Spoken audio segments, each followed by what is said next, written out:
எல்லாருக்கும் வணக்கம். நான் தான் நடிகர் பாண்டிக்கமல். இந்த தென்னக காசி பைரவர் ஆலயத்தில வந்தோனே எனக்கு ரொம்ப ரொம்ப சந்தோஷமா இருந்தது பார்த்தீங்கன்னா, ஒரு அழகான அட்மாஸ்பியரில அ ஒரு சூப்பர்வா ரொம்ப சுத்தமா வச்சிருந்த ஒரு ஆலயத்த பார்த்தோனே ரொம்ப ரொம்ப ஹேப்பியா இருந்துச்சு. அ இங்க வர பக்தர்கள்லாம் பார்த்தீங்கன்னா, அப்படியே நிறைஞ்ச மனசோட சந்தோஷமா குழந்தைங்கள்லேருந்து ஆண்கள், பெண்கள் அப்படின்னு எல்லாம் வர்றாங்க. அப்புறம் தான் அந்த கோவில பத்தி நெறைய விஷயங்கள் கேட்டு தெரிஞ்சுக்கிட்டேன். ஏன்னா பைரவர் சாமிய பத்தி எனக்கு நெறைய தெரியும். பட் இருந்தாலும் என்ன காசி பைரவர் அப்படிங்கும்போது புதுசா இருந்துச்சு வித்தியாசமா. ஒரு விஷயங்கள்லாம் கேள்விப்பட்டேன். அப்போ அந்த கார்த்திகை மாசம் தான் சபரிமலைக்கு மாரி இவங்களும் மாலை போடுவாங்க போல தெரியுது.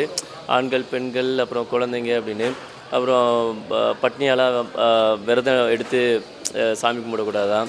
அவங்கள்ட்ட இருக்க அ பூஜை அ பொருட்கள வச்சு சாமி கும்பிடலாம் அப்படின்னு நிறையா அதோடைய கோட்பாடுகள்லாம் ரொம்ப நல்லாவே இருந்தது.